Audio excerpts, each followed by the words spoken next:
Welcome to Honolulu, the gateway to Oahu and one of the most exciting cruise ports in all of Hawaii. Now if your cruise ship docks here, you're in for a treat.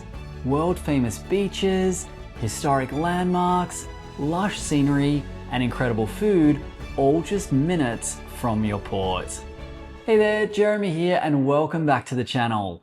In this guide today, I'll show you everything you need to know for your cruise stop into Honolulu, from getting around, the top attractions, to beach options, excursions, and local tips that'll make your day or your few days in Honolulu unforgettable. Let's start with where you'll be arriving into.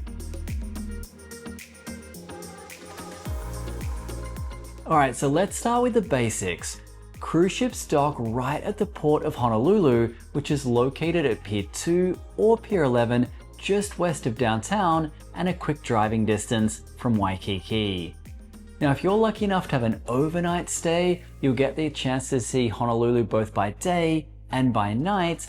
And believe me, the city has two different feelings once the sun sets. Now, to get your bearings for the island, let's check out this map. From the pier, it's about 3.5 miles or 5.5 kilometers to Waikiki Beach, 9 miles or 15 kilometers to Pearl Harbor, and 6 miles or 9.5 kilometers to the Diamond Head State Monument. And it's even closer to downtown Honolulu and Chinatown, as both are walkable for many people or just a short drive away from the cruise port. Now, the furthest afield popular option is if you really want to go over and see the North Shore. Here, looking at this map, you can see that cutting right up through the middle of the island, it is approximately 30 miles or 50-kilometer drive to get over there. Now, there aren't many attractions right by the cruise terminal itself, but you are super close to some of the popular sightseeing options on this side of the island.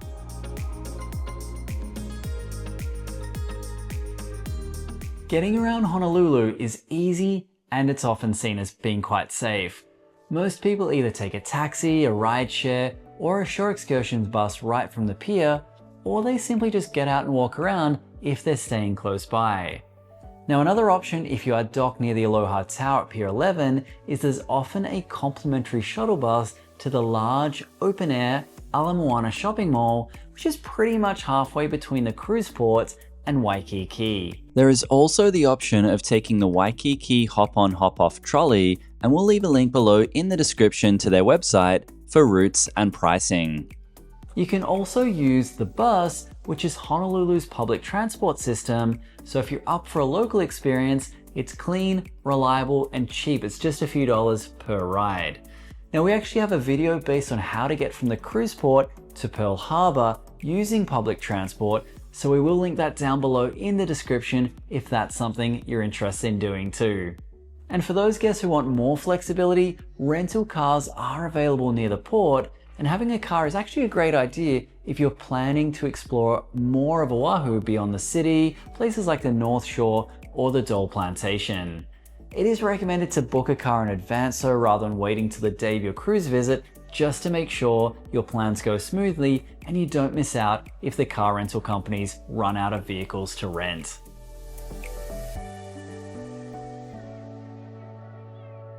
Alright, now for the fun part, what to see and do in Honolulu. Now, because there's so much to do here, we'll quickly introduce a few of the sites, but we'll also place a link down below in the description to our Honolulu Cruise Port information page so you can read up where all of the main places are and get some more in-depth information. That being said, let's start with the place that is often the top place on most people's visitor list, and that is the Pearl Harbor National Memorial Site. This is Honolulu's most visited attraction, and for good reason. It is an incredibly moving site that honors those who lost their lives during the 1941 attack. There is a large visual information hall, grounds to walk around, and a 23-minute documentary film that explains the events leading up to the attack and what happened that morning. The main highlight is the USS Arizona Memorial, which is accessible via a short boat ride. Tickets for the USS Arizona Memorial are free, but they must be reserved online in advance, and they do often sell out weeks ahead of time. So just know it's good to plan ahead of that. Also note that they do have a strict no big bag policy, so you'll need to leave things like backpacks, large purses, or large camera bags behind, or store them at a paid bag storage area just outside the entrance of the memorial. Alrighty, up next is Waikiki Beach. Waikiki is famous for its golden sands, surf lessons, and lively atmosphere, both by day and by night. Now, whether you want to swim, sunbathe, or people watch, this is the place to do it. There are tons of restaurants, shops, and even the Duke Kahanamoku statue, which is a great photo stop. Now, if you do have the ability to be down here by Waikiki at sunset, that can really be a magical time. So if you do have an overnight stay, try to be down here as the sun sets over Waikiki. And then thirdly, Diamond Head Crater. Now for the adventurous, you can hike Diamond Head, which is an ancient volcanic crater with incredible views looking back over the city of Honolulu. The hike takes about 30 to 45 minutes each way, so it is a good idea to get out and go early before it gets too hot. And if you are planning on driving there, parking is a bit limited, so that's another reason why going early would be a good idea. You also do have the option of taking a public bus to get close to Diamond Head. However, we do think the easiest option here is being a taxi or a rideshare like Uber or Lyft that can take you right to the entrance point. And we're a little bit closer to the cruise port for the next point of interest, and that is the ʻIolani Palace.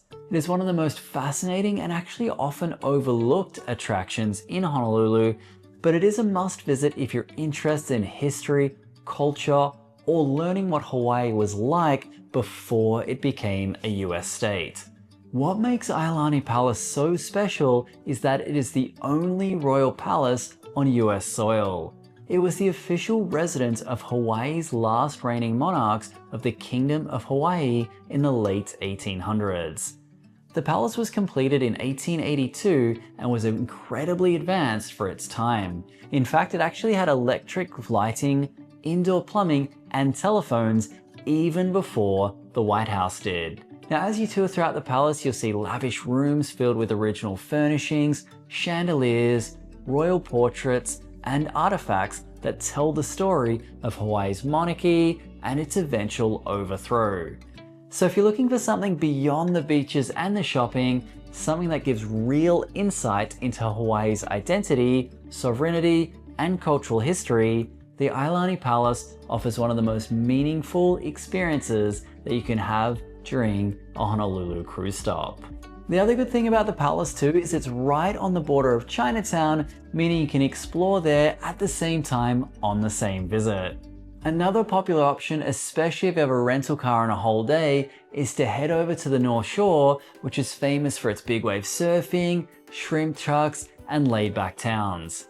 Another coastal option, if you do have a little bit more time, in the opposite direction on the East Coast, Hanauma Bay Nature Preserve is an absolute must for snorkeling. It's a protected marine sanctuary teeming with colorful fish and coral. So let's take a look at a couple of maps here. Firstly, this more zoomed out version where you can see various popular options around Oahu and the distances each one is away from the cruise port. And then secondly, this one a little bit closer to your point of arrival. This even shows a few more places of interest that we haven't even spoken about so far. As you can probably tell by now, there's just so much to see and do here that making sure you pick a cruise itinerary with 2 days in Honolulu will give you the best chance to see as much as you can. Now, as we mentioned earlier, we will link our Honolulu cruise port information page down below so you can see a full listing of all these different things there are to see and do, so you can really help plan what you're going to do with your time here.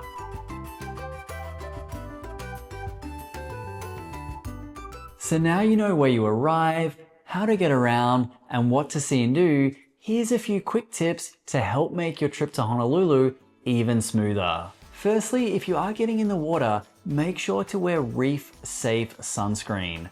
Hawaii does ban sunscreens with harmful chemicals that's designed to really protect coral reefs, so that's an important one to plan for. Secondly, plan ahead when making reservations. Certain places, for example, the Arizona Memorial at Pearl Harbor, do require them and they can book out. So you want to make sure you do plan in advance to have the best possible opportunity to have the full travel experience that you want to. Also an important one, bring some cash money with you. While most places will accept credit cards, for some smaller local shops and food stands, especially roadside ones that you might be driving past along the coast, some of those might be cash only, so you don't want to miss out if you don't have any cash money with you.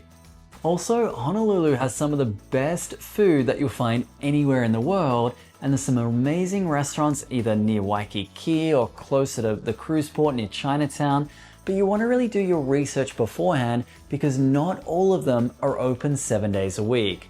Many close on Sunday nights or Monday nights, so just be mindful of this, and a simple Google search will go a long way to helping you plan in advance. But speaking of food here, if you do happen to be in Honolulu over the weekend, check out the farmers market. There's lots of great local produce on display and lots of local treats to try out that you might not be able to get at home. And then another one, if you're like me and you're a big nature lover, you may feel like you want to go and get active here, and Diamond Head Crater is far from being the only possible hike. There are so many amazing mountain ridge trails that you can do, and many of them are only a short drive out of the city. That being said, just remember it will be hot and humid, so go early and take plenty of water with you if you are going out on one of the ridge trails. And our last main tip, but one of our most important ones, it's really key. Please do your best to respect local culture here. Hawaii takes strong pride in its traditions, so be courteous, say mahalo for thank you, aloha for hello and goodbye. The region here is one where people have a deep connection to the land. So if you are going out into nature, don't take rocks or sand or coral as souvenirs. Please stick to the marked trails when hiking and never touch or stand on coral reefs. This will go a long way to being a good visiting traveler to Hawaii. Honolulu is more than just a port. It's a full-blown destination that perfectly blends city life, history, and natural beauty. Whether you spend your day at Pearl Harbor, whether you relax on Waikiki Beach, or hike Diamond Head or anything else, you're guaranteed to fall in love with Oahu. Now, if you found this guide helpful, please give it a thumbs up and subscribe for more cruise port guides from around the world, and drop a comment down in the section below for what you're most excited about seeing in Honolulu. Thanks very much for watching and enjoy your visit to Hawaii.